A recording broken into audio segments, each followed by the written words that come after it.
Bendiciones a todos. Hoy le quiero hablar en este día acerca de los extremos en las doctrinas. Eso es un tema muy interesante porque tristemente hoy vemos en día como hay cristianos que creen en Cristo, aman a Dios como uno, pero se van a los extremos. Entonces en este día quiero hablar acerca de el origen, de por qué surgen estos extremos y cuán dañosos pueden ser para nuestras vidas. En Proverbios capítulo 4, versículo 27, la escritura dice: no te desvíes a la derecha ni a la izquierda, aparta tu pie del mal. Esto es una advertencia, un mandamiento acerca de no caer en extremos. Para hablar un poco acerca del trasfondo de por qué razón surgen los extremos en la doctrina, bueno, vamos a ver que cuando se inicia la iglesia se inicia un avivamiento.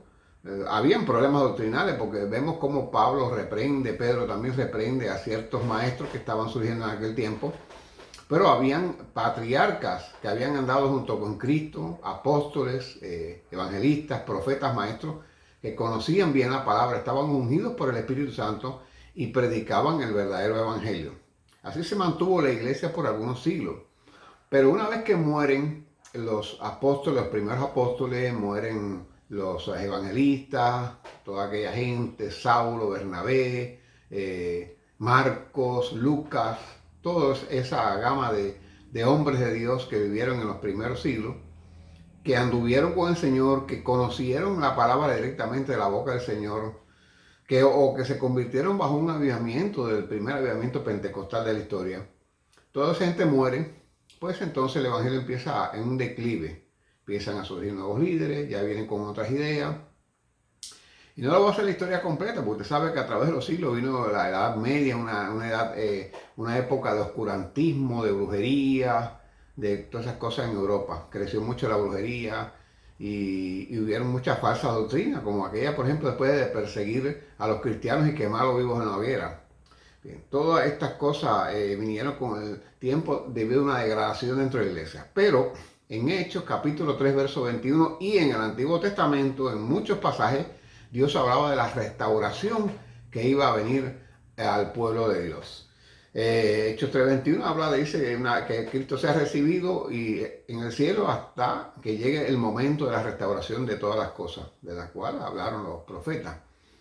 Y entonces la Biblia promete una lluvia temprana y una lluvia tardía. Vendría una lluvia tardía, o sea, refiriéndose, fíjense, cuando la Biblia habla de la lluvia temprana y tardía se refiere a un avivamiento del Espíritu Santo, que fue lo que aconteció en Hechos. Pero Dios prometía una lluvia tardía también. Y en estos últimos siglos ha venido esa lluvia tardía y Dios ha empezado a restaurar la iglesia a el estatus de la iglesia primitiva. Y empezó Dios a moverse de una manera tremenda, a ocurrir las mismas cosas que pasaban en el libro de los Hechos, conversiones multitudinarias, predicadores ungidos predicando y convirtiéndose en miles de vidas, sanidades, milagros. Así mismo, como usted lee el libro de los Hechos, hemos sido testigos en estos últimos años. Yo por lo menos he sido testigo de eso. Y cuando yo predicaba allá en Camagüey, yo me acuerdo, dígame, que la gente se convertía por montones, por multitudes, y Dios usó muchos hermanos con la palabra, y milagros, señales, y las iglesias llenándose, y la gente convirtiéndose por multitudes, y dando cultos en las casas ya no cabían, la gente se tenían que parar afuera en la calle multitudes porque no cabían, avivamiento tremendo. Eso es la restauración del fin.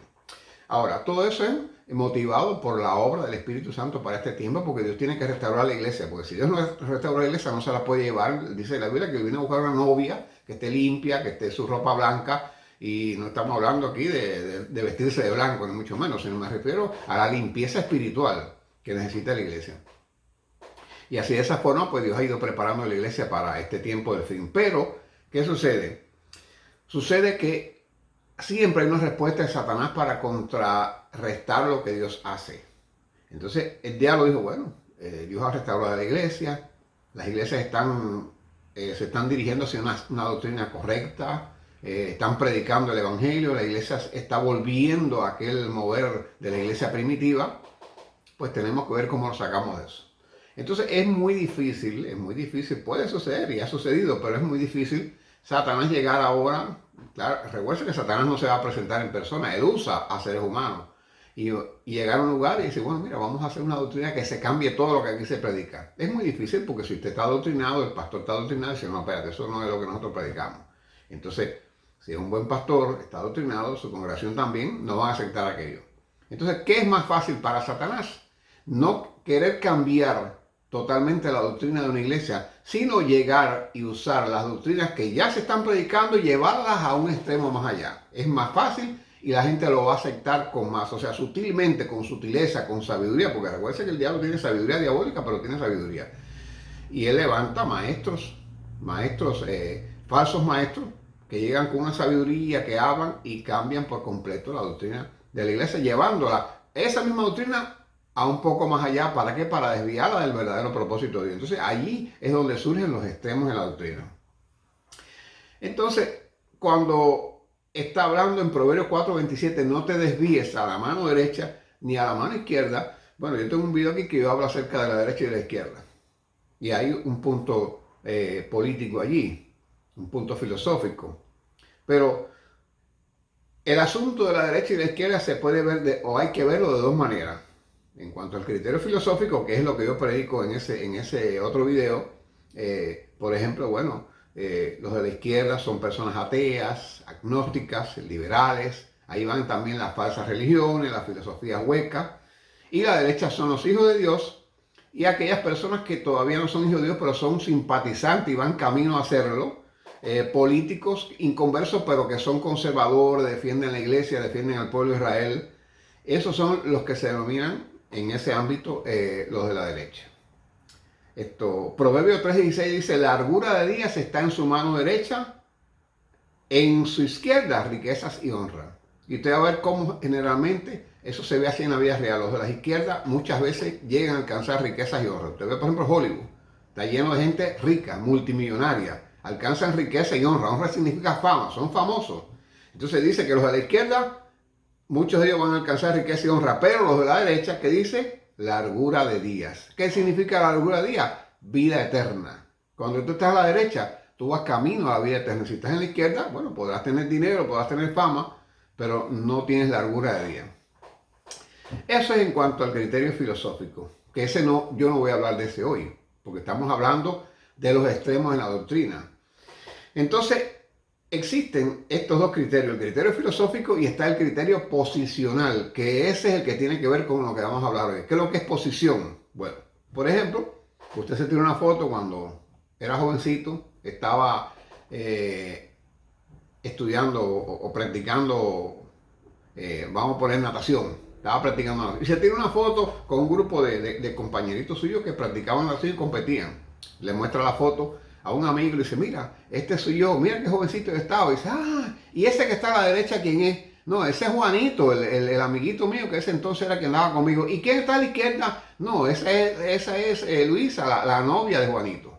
Entonces, ya usted está hablando de posición. Uno está a la derecha y otro a la izquierda. Geográficamente estaban en lugares diferentes. Entonces, cuando en la Biblia se habla de izquierda y derecha, se puede hablar de manera filosófica, como lo expliqué ahorita, pero también se habla de manera posicional. Gloria al Señor. Y esto lo vemos en la Biblia en muchos pasajes. Zacarías capítulo 4, versículo 3. Dice, y todo el capítulo 4, fíjese que habla acerca del mobiliario del templo. Si usted lee ese capítulo, a ver cómo aquí te está escribiendo la posición que tenían los muebles dentro del templo. Y dice, y junto a él 2 olivos, el uno a la derecha del depósito y el otro a la izquierda. Aquí me está hablando de posición geográfica, no me está hablando de posición filosófica. Segunda de Crónicas, capítulo 4, verso 7, hizo asimismo 10 candeleros de oro según su forma, los cuales puso en el templo, 5 a la derecha y 5 a la izquierda. Bueno, aquí está hablando de posición, ¿me entiendes? Eso es como, hay a veces unas personas juntas en un lugar y dice, no, el que está a la derecha es fulano, el que está a la izquierda de él es el otro. Es decir, está hablando de posición. Gloria al Señor. Pero la posición no solamente es geográfica, también es en doctrina. Cuando una persona se mantiene centrada en doctrina, cuando una persona se mantiene centrada en doctrina, es una persona que no se va a los extremos. Según de Samuel 2:19 dice, y siguió Asael tras de Abner sin apartarse ni a derecha ni a izquierda. Aquí está hablando de manera doctrinal. O sea, cuando dice que no se apartaba ni a derecha ni a izquierda, no quiere decir de que él no se movía de al lado. Claro que el hombre se iba a dormir, el hombre iba a comer, el hombre se iba a acostar con su mujer. Lo que se refería es que siguió doctrinalmente todo lo que Abner creía y profesaba. Y él no se apartó ni a derecha ni a izquierda, se mantuvo fiel. Josías segunda de Crónicas, capítulo 34, verso 2, hablando del rey Josías. Fíjense que el rey Josías es uno de los mejores reyes que tuvo Israel. Yo siempre he dicho, si yo volviera a tener un hijo varón, le ponía Josías, porque me encanta la vida de Josías. Ese hombre fue fiel a Dios. Dice que no hubo otro rey como él. Ningún otro rey en Israel fue como él. Dice, hizo lo recto ante los ojos de Jehová y anduvo en los caminos de David su padre sin apartarse ni a derecha ni a izquierda. O sea, mantuvo la misma doctrina, la misma filosofía, la misma manera de ver la vida que tenía su padre y no se apartó ni a derecha ni a la izquierda. Se mantuvo fiel a Dios, por eso hizo lo recto ante los ojos de Jehová. Entonces, como te decía, aquí no se está hablando en este caso de posición geográfica, ni se está hablando tampoco de posición filosófica, sino de doctrina. Se mantuvo allí fiel a lo que su padre había creído y le había enseñado. Por eso es que Josías es reconocido como uno de los mejores reyes que tuvo Israel. Ahora, el apartarse de ese centro en doctrina nos lleva a los extremos. Y de eso es lo que yo quiero hablar ahora. Algunas de los extremos que vemos hoy en día en la iglesia, no son todos, porque si yo voy a hablar de todos los extremos, gente, no alcanzaría el tiempo para hablar de tanto. Tendríamos que emplear varias horas. Pero yo quiero ser breve y quiero hablar de algunos de los extremos. Están los extremos que se ven en cuanto a la prosperidad y a la pobreza. Mire, yo creo en la prosperidad. La prosperidad está claramente enseñada en la Biblia. Sin prosperidad la iglesia no crece. La Biblia en ninguna parte condena el dinero. Dice, raíz de todos los males es el amor al dinero. No el dinero, sino el amor al dinero. Dice también la palabra del Señor, el dinero sirve para todo. El dinero sirve para todo. Entonces, en el reino de Dios se necesita dinero. Jesús tenía un tesorero que era Judas, que por cierto le robaba. Porque la Biblia dice que Judas era ladrón y Judas era quien llevaba la bolsa, era el tesorero, o sea, que se recaudaba dinero y el dinero se necesita.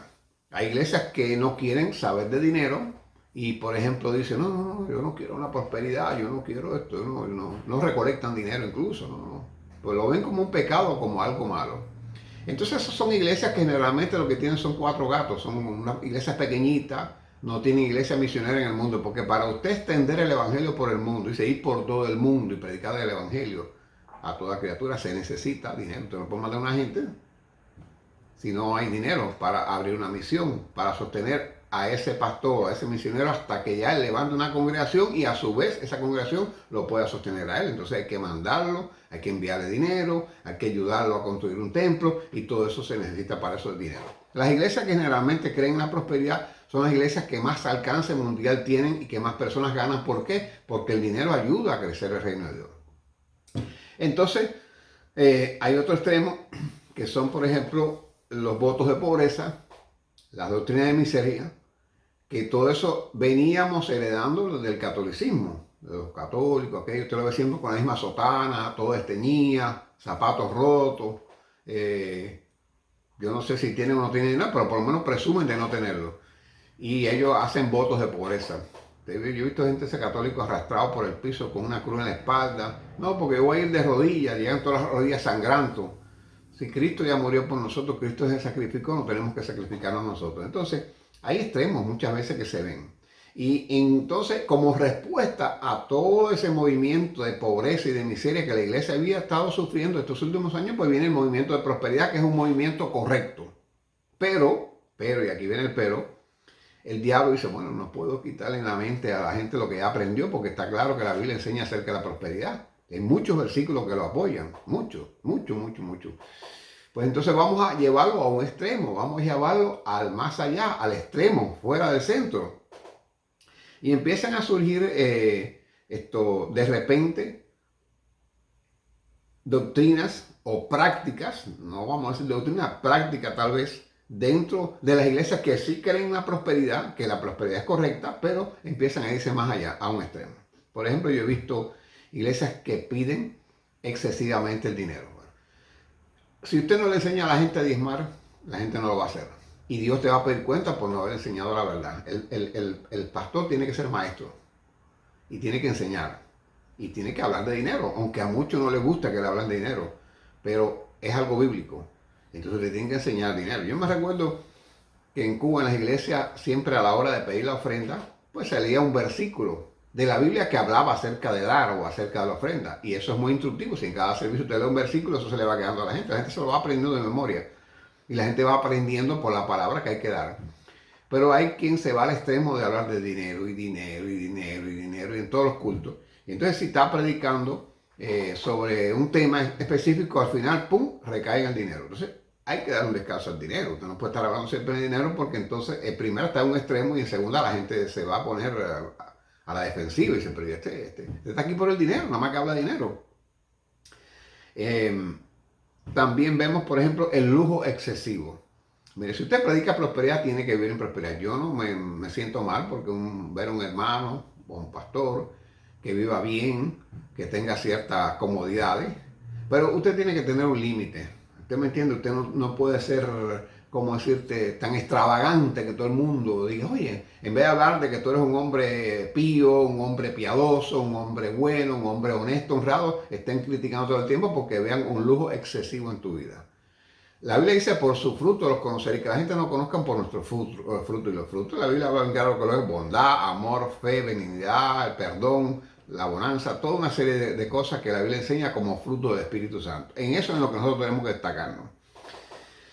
Y vamos a ver, por ejemplo, que yo he visto a veces los llamados pactos. Mire, yo creo en los pactos, yo creo que el Espíritu Santo puede guiar a una persona en un momento dado a hacer un pacto, guiado por Dios, y lo hace y cumple su parte del pacto y Dios pues te puede también cumplir la de él porque Dios no miente y Dios no falla. Yo creo en los pactos, pero también hay en eso yo he visto extremos. Yo he visto predicadores diciendo, no, porque si usted ahora mismo da $1,000, vaya, hay para una persona pobre dar $1,000 no es fácil, da $1,000, Dios le va a salvar a su hijo. Yo me he quedado así, pues digo, bueno, entonces la Biblia miente, la Biblia dice, cree en el Señor Jesucristo y serás salvo tú y tu casa. Si tú empiezas a enseñar que hay que dar $1,000 y el pobre que no tiene, y cómo Jesús elogia a aquella viuda que dio lo único que tenía, las dos moneditas que era lo único que tenía, y cómo el profeta le dice a la mujer, no, toma la harina esta y hazme para mí primero una torta, hazme para mí primero, para el siervo de Dios. Y la mujer fue obediente y lo hizo, pero era pobre. Y después Dios la bendijo y no escaseó la harina ni el aceite en su casa. ¿Usted me entiende? Pero usted no puede obligar a una persona que dé lo que no tiene. Y en esas cosas tiene que haber una guianza del Espíritu Santo, porque si no te cae en un extremo. Si usted hace eso como una práctica ya habitual, cae en extremo. Cae en un extremo doctrinal. Entonces dice Isaías 55, verso 1, a todos los sedientos venid a las aguas, y a los que no tienen dinero, oiga lo que dice aquí, y a los que no tienen dinero, venid comprar y comer, venid comprar sin dinero y sin precio, vino y sin leche. La salvación es gratuita. A todos los sedientos, venid a las aguas, venid a Cristo, sin dinero, aunque no tengas dinero. Romanos 3:24, siendo justificado gratuitamente por su gracia, mediante la redención que es en Cristo Jesús. Y Apocalipsis 21:6 dice, y me dijo, hecho está, yo soy el alfa y el omega, el principio y el fin. Al que tuviere sed, yo le daré gratuitamente, de la fuente del agua de la vida eterna, viene de manera gratuita. Entonces, yo no doy para comprar mi salvación, yo no doy para comprar un favor de Dios, yo doy porque estoy agradecido a Dios. Y Dios demanda que yo dé, porque eso sí es un mandamiento de Dios, diezmar y ofrendar. Aquí tengo un video acerca de los diezmos y la ofrenda, para los que no creen eso, se puedan aprender y entender. Los diezmos y la ofrenda son bíblicos y hay que hacerlo en obediencia a Dios. Pero no, yo no diezmo para que Dios me dé, yo diezmo porque ya Dios me dio su salvación, me dio su gozo y yo estoy agradecido y tengo deseo de obedecerle y entonces yo doy en respuesta a eso. Viene también el movimiento de gracia y de obras. O sea, la iglesia ya venía con una degradación tremenda en la doctrina en cuanto a la salvación, que es por obra. Gloria al Señor. La salvación por obra. No, si yo hago esto, Dios me va a salvar. Eso mayormente provino del catolicismo, fundamentalmente. Y hay quien si cree que si no es bueno, pues no va al cielo. Hay quien cree que si no guarda el sábado, no va al cielo. Hay quien creen que si no pertenecen a esta o a esta organización, no va al cielo. Hay quien cree que si no está dentro de los 144,000, no va al cielo. Bueno, yo a veces le pregunto a Sandy, ¿cómo tú sabes que tú estás entre los 144,000? ¿Dónde está escrito? ¿Quién te lo dijo? ¿Cómo tú sabes que tú eres de esa cifra? Porque 144,000 es un número, una cifra. Y la Biblia dice que Dios, ahí en Apocalipsis habla de millones y millones de personas en el cielo con el Señor. No habla de 144,000. Cuando habla de 144,000, se habla dos veces y hay que ver el contexto. Una de las veces no lo dice, pero en la segunda vez habla de las tribus, de las 12 tribus de Israel. O sea que esos 144,000 son 12,000 por cada tribu de las tribus de Israel. Lo dice y claramente así la Biblia. 12,000 por cada tribu. Si tú multiplicas 12,000 por 12, son 144,000 de las tribus de Israel. Y entonces no está hablando de la iglesia. Entonces no hay ninguna organización cristiana o ninguna religión que pueda decir, no, yo soy de los 144,000, porque si tú no eres judío, no eres de los 144,000. Y la iglesia habla de millones y millones que están ahí delante del trono de Dios. Entonces, como respuesta, pues entonces viene un movimiento de gracia para tratar de socavar las obras, o sea, la salvación por obra. Y empiezan a creer en la gracia, y la gracia es bíblica. Yo creo en la gracia, yo soy salvo por gracia. Pero hay quien se va más allá. Y surge un movimiento como por ejemplo el extremo de una vez salvo, siempre salvo. No, si ya yo acepté a Cristo y me salvé, ya yo no pierdo la salvación jamás. Eso no es bíblico. La Biblia dice, ocupaos en vuestra salvación con temor y temblor. Filipenses 2:12. Hay que ocuparse con temor y temblor. ¿Por qué con temor y temblor? Porque la puedes perder. Y la Biblia advierte en muchos lugares que la persona puede perder la salvación. Léase 2 de Pedro, capítulo 2, verso del 4 al 22. Léase el libro de Judas para que usted vea todas las advertencias que se hace al cristiano acerca de la salvación y de cómo la puede perder por vivir una vida en pecado. Y dice que si andamos según el Espíritu, viviremos. Pero si andamos según la carne, dice Romano, pues moriremos espiritualmente. Y la muerte espiritual es separación de Dios. Está también el extremo de la santidad. ¡Wow! Gloria al Señor para siempre. Había una degradación moral muy grande dentro de la iglesia. Yo me acuerdo, porque he leído el movimiento de Wesley, de John Wesley. John Wesley nunca se separó de la iglesia anglicana. Él siguió siendo un ministro anglicano, o al menos él se consideró así un ministro anglicano. Él no fundó la iglesia metodista, sus seguidores fueron que la fundaron, pero él comenzó un movimiento de restauración. Recuérdense que desde Martín Lutero en el siglo XVI para acá han venido surgiendo diferentes reformistas, porque Dios prometió reformar la iglesia, la restauración de todas las cosas, como dice la Biblia, y han venido surgiendo reformadores. Pero cada reformador ha aportado algo a la reforma, pero no ha cambiado el total de las cosas de la iglesia, sino que Dios le ha ido revelando ciertas cosas y ha habido cambios. Y John Wesley, pues, predicó mucho acerca de la santidad, porque había una degradación muy grande en la iglesia. Y entonces dice la Biblia que Dios nunca se ha dejado sin testimonio.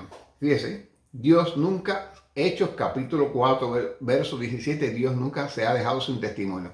Quiere decir que en el momento más oscuro de la iglesia, en el momento cuando la iglesia se había apartado por completo del centro de las doctrinas bíblicas de la iglesia primitiva, siempre hubieron algunos hombres que predicaban la verdad. Y por eso muchos fueron quemados en la hoguera por eso. Y otros fueron desterrados, despreciados, en prisión, muertos, aserrados, apaleados. Hebreo hace una descripción muy grande de todo esto. Y cuando la iglesia empieza a ser restaurada y empieza a quitar toda esa inmoralidad y todo ese liberalismo tan grande de que había de siglos anteriores, comienza un movimiento de santidad muy grande, pero el diablo lleva entonces a un extremo y lo lleva al extremo del legalismo y surge el movimiento del legalismo. Y entonces yo he visto, por ejemplo, iglesias donde separan a los hombres en una ala de la iglesia, las mujeres en otro. No, ¿por qué? Para que no haya pecado, para que no. Y si yo y mi esposa vamos a la iglesia, pues entonces yo tendría que sentarme en una ala de la iglesia y mi esposa en otra. ¿Y qué dice la Biblia? Lo que Dios unió no lo separa el hombre. Eso no es bíblico. En la Biblia no habla en ninguna parte de que los hombres tienen que sentarse en un lugar y las mujeres en el otro. son iglesias, por ejemplo, que le hacen énfasis a lo externo. Hay iglesias donde el hombre no puede dejarse un poquito el pelo largo. Yo no, a mí no me gusta el pelo largo. No estoy a favor tampoco de que nadie se lo deje, pero tampoco condeno al que lo haga. El bigote, yo me acuerdo que hay iglesias que prohíben bigote, barbas, las modas. Claro, cuando ya hay una moda esa que usted sabe que hay, que no es cristiana, bueno, ya eso yo no estoy hablando de eso, pero usted se puede estirar la moda, lo que tiene que ser de manera decente. El sentarse, por ejemplo, o ir a una fiesta. Cuando yo me convertí, a mí me enseñaban de que no se puede ir a la playa, porque ir a la playa es pecado. Ir a la playa es pecado. Pero si lo mismo, si usted va a mirar a una muchacha en bikini en la playa, porque usted es un buen cristiano, no se pone a mirarla. Pero usted la va a mirar en la playa porque está en bikini, la puede mirar en la piscina, en su casa, la puede mirar en la televisión, en el cine. O sea, eso es una tontería. Jesús comía con publicanos y pecadores, fue criticado por eso. Después a los apóstoles también le dijeron, pero ustedes comen con publicanos y con pecadores. ¿Por qué motivo? Porque Jesús buscaba llegar al pecador. Dice que el sano no tiene necesidad de médico, sino los enfermos. Pero el legalista dice, no te pares en una fiesta, no vayas al cine, no vayas aquí, no vayas. Entonces viene como respuesta a esa liberalidad que había tan grande en siglos atrás, un movimiento de santidad, pero que se va al extremo del legalismo. El extremo. Tanto que fíjese que por ahí hay comunidades, ha habido comunidades cristianas, y la hay todavía, que se aíslan, que se van todos esos cristianos a vivir a un pueblo y se aíslan del mundo. Y dice la Biblia, ir por todo el mundo y predicar el evangelio. ¿De qué forma tú le vas a predicar al impío? Jesús se sentaba con publicanos y pecadores, con prostitutas, se sentó él, y con bebedores de vino, lo dice la Biblia. ¿Por qué motivo? Porque él buscaba llegarles con su amor, buscaba llegarle con la palabra de Dios, con su testimonio, decir, mira, yo estoy aquí entre ustedes, pero soy diferente a ustedes. Yo tengo el amor de Dios, yo tengo el Espíritu Santo, yo soy un cristiano, yo soy un hijo de Dios. Gloria al Señor. Y entonces, bueno, pues, como respuesta a ese legalismo, pues entonces empezó la iglesia a moverse hacia el otro extremo. Y ya hoy en día hay un liberalismo que eso es terrible, terrible, terrible. Usted a veces en las iglesias, y bueno, no estoy hablando de un impío que va por primera vez, porque bueno, es normal que si una persona le invita y va a la iglesia por primera vez, vaya vestida. Pero a veces vemos ya cristianos de tiempo y usted los ve vestidos de una manera que eso es tremendo. Yo digo, yo estoy de acuerdo en vestirme a la moda, pero decentemente. Si es una mujer, no ande con un escote enseñando todo su seno, no ande con una minifalda, porque eso no es bíblico. Gloria al Señor para siempre. Judas 1:4, algunos hombres han entrado encubiertamente, hombres impíos que convierten en libertinaje la gracia de nuestro Dios. Se van al extremo de libertinaje. Entonces usted tiene que como cristiano establecer un centro. En cuanto a doctrina bíblica, sea centro. En cuanto a filosofía, sea a la derecha. No esté en la izquierda porque a la izquierda van para el infierno todo. Pero en cuanto a doctrina, usted sea céntrico. Manténgase en el centro. No se vaya a ningún extremo. No se vaya al extremo del legalismo, tampoco se vaya al extremo del liberalismo. Sea céntrico. Porque recuérdese que nosotros no mostramos el amor de Dios ni damos el testimonio por la ropa que nos pongamos. Es con el testimonio del Espíritu en nuestras vidas. Cuando usted da fruto del Espíritu. Jesús dijo, por su fruto los conoceréis. La gente te va a conocer que tú eres cristiano por tu fruto. Pero claro, si usted se viste descaradamente, usted no puede dar fruto que buen cristiano. Gloria al Señor para siempre. Procure estudiar diligentemente la Biblia, que es la palabra de Dios. Ahí está todo. Ahí está todo. Ahí está la respuesta a todas las cosas. No se deje llevar a los extremos de la doctrina tan fácilmente, de modo que caiga en las garras de la herejía. Recuérdese que la herejía está a la puerta tratando de ver cómo te mueve a ti del lugar. Manténgase en oración a Dios para que pueda guiar a otros por el camino recto. Proverbios 4:27, no te desvíes a la derecha ni a la izquierda. Aparta tu pie del mal. Mantente en el centro de la doctrina. Estudia la palabra para que puedas ver qué es lo que te agrada a Dios. No te pongas a oír maestros que te dicen esto, lo otro. No, esto sí se puede hacer. No, sí. La Biblia, ¿qué dice la Biblia? Escudriña la Biblia. La palabra te va a enseñar.